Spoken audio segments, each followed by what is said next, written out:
Hi, I'm Andrew with Popular Woodworking, and today I'm going to share with you one of my favorite card tricks. Now, it's not going to win you any money, but it is going to help you cut one of my favorite joints, and that's a bridle joint. A bridle joint is made up of two pieces. You've got your tongue and your mouth. Fit together, you've got a ton of mechanical strength and a lot of glue surface. That once you glue this joint up, it's going to be super strong.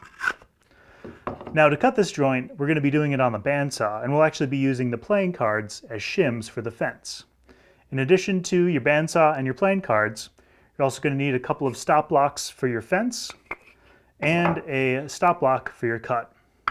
You'll need some clamps to clamp all those in place, and of course, your safety gear. Let's head over to the bandsaw and get started. First, I'm going to use my fence to set up my first cut.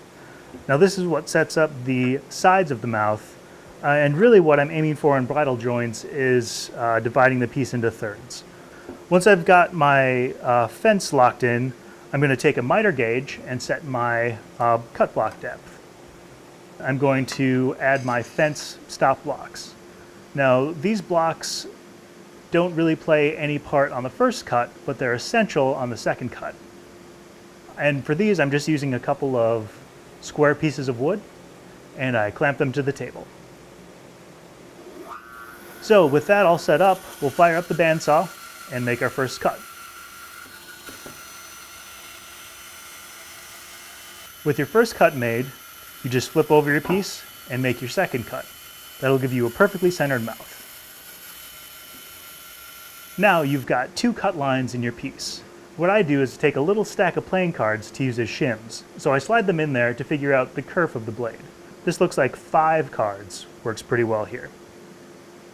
Then I take 5 cards and put them between the fence and the fence stop blocks in both the front and the back. With that set up, I can make my cut for the tongue on the second piece. Again, it's just like you did on the first piece.